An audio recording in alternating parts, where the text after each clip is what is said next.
আপনি কি জানেন আদিমকালে মানুষ কিভাবে বসবাস করত, কিভাবে তাদের খাবার আহার করত, কিভাবে তারা পোশাক পরে থাকতো? তখন তো আধুনিকের কোনো ছোঁয়াই ছিল না, কোনো মেশিন ছিল না, কোনো খাবার দাবার উৎপাদনের মেশিন ছিল না, কোনো সার ছিল না। তাহলে কিভাবে তারা খাবার উৎপাদন করত, কিভাবে তারা পোশাক পরতো? আসলে এসব কিছুই ছিল না। তারা বিভিন্ন প্রাকৃতিক মাধ্যমে খাবার এবং পোশাক উৎপাদন করত। তারা পোশাক পরিধান করত বিভিন্ন জঙ্গল এবং বিভিন্ন গাছের ছাল দ্বারা তৈরি করে।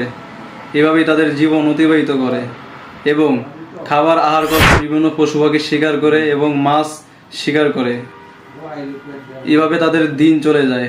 তারপর আস্তে আস্তে যুগের পর যুগ, প্রায় 70,000 থেকে 1,00,000 বছর পূর্বে আফ্রিকা মহাদেশ থেকে ইউরোপ এবং এশিয়ায় মানুষ যাত্রা করে এবং 35,000 বছর থেকে 70,000 বছর আগে তারা অস্ট্রেলিয়া পৌঁছায় এবং 30 বছর আগে দক্ষিণ এশিয়ায় ও আমেরিকায় পৌঁছায়।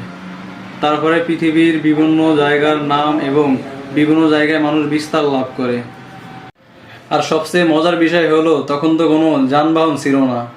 মানুষ হেঁটে হেঁটে বছরের পর বছর সারা বিশ্বে ছড়িয়ে পড়েছে।